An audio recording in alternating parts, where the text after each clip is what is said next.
So the leaks just keep coming, and if you're following Samsung's foldables, you're going to want to pay attention. The Galaxy Z Flip 7 is shaping up to be one of the most talked about phones of the year, but maybe not for the reasons you were hoping.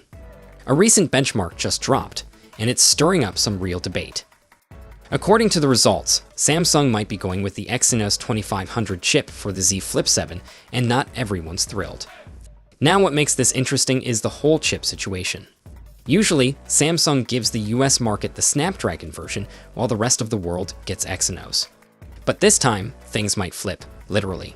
It looks like only South Korea will get the Exynos 2500, while the rest of us still get the more powerful Snapdragon 8 Gen 3, or what some are calling the 8 Elite.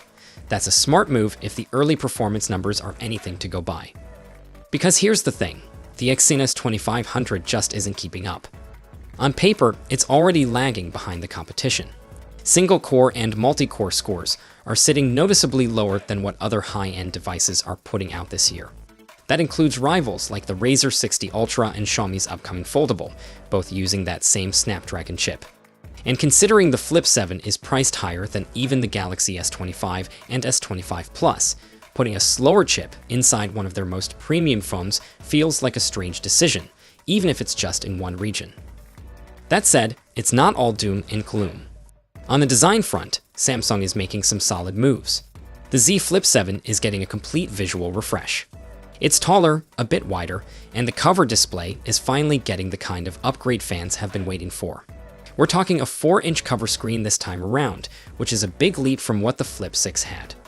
Even better, it's nearly all screen now. Bezels around the edges are expected to be just 1.2 millimeters thin. If the leaked glass panel is accurate, it's going to look seriously sleek. And it's not just looks, there are functional upgrades too. Battery life has always been a pain point for flip phone fans, but Samsung's finally listening. The Flip 7 is set to include a larger battery that nearly matches the size of the one in the much bigger Galaxy Fold. That's kind of wild considering the difference in form factor. It shows Samsung's getting serious about making these foldables more practical, not just flashy. Of course, none of this is final until the official launch. Benchmarks could change, software could be optimized, and Samsung might still tweak performance settings before release. But right now, it feels like we're getting a phone that's stepping forward in design, while possibly holding back in raw power, at least in some markets. Either way, it's going to be a phone to watch. So, what's your take on these benchmarks score? Share it down below in the comments and see you in the next one. Until then, take care.